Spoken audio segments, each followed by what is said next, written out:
Hello everyone, welcome to Fullmoon Movies. David Fincher's Zodiac is a slow-burn procedural thriller that resists the temptation of closure, focusing instead of the human obsession with truth, evidence, and what it costs to keep digging. Based on real-life events surrounding the unsolved Zodiac killings in California during the late 1960s and 70s, the film is less about catching a killer, but more about the pursuit that consumed those who refuse to let it go.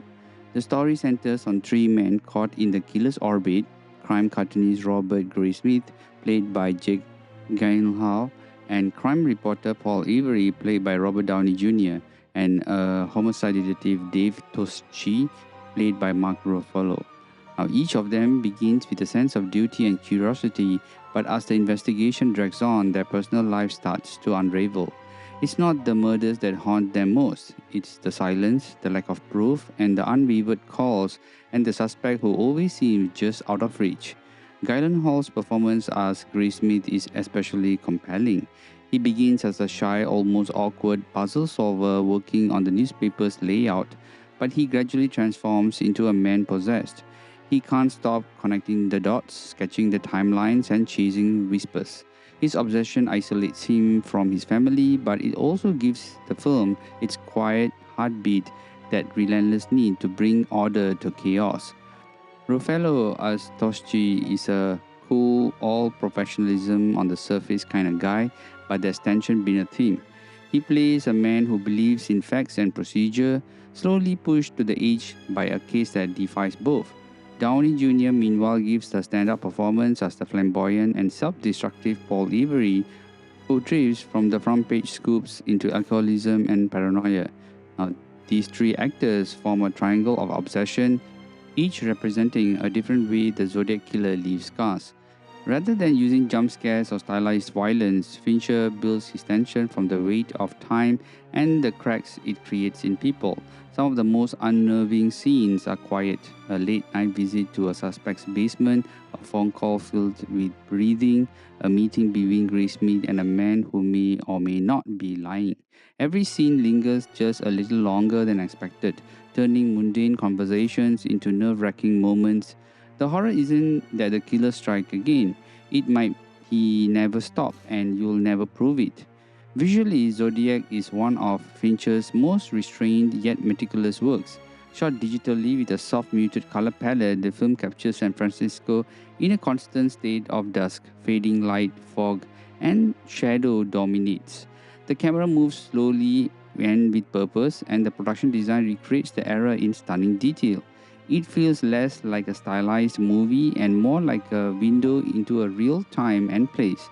The editing by Agnes Wall keeps the pace deliberate but never dull, and the score by David Shire is minimal, letting ambient noise and tension do the most of the work. When it was released in 2007, Zodiac earned critical acclaim but underwhelmed at the box office. Audiences expected another Seven, a light, grisly thriller, but got something more meditative and unresolved. Over the years, however, the film has grown in stature. Critics and filmmakers often list it as one of the best films in the 2000s, praising its realism, tone, and refusal to offer false catharsis. The 2024 4K UHD remaster of Zodiac, overseen by Fincher himself, finally gives the film the technical presentation it deserves. The native 4K restoration sourced from the original digital master brings clarity to Fincher's layered visuals without losing their natural grain and mood.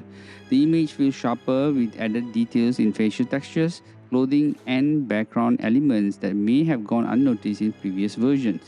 The use of Dolby Vision or HDR10 enhances the subdued palettes, blues and bronze grains richness without becoming oversaturated.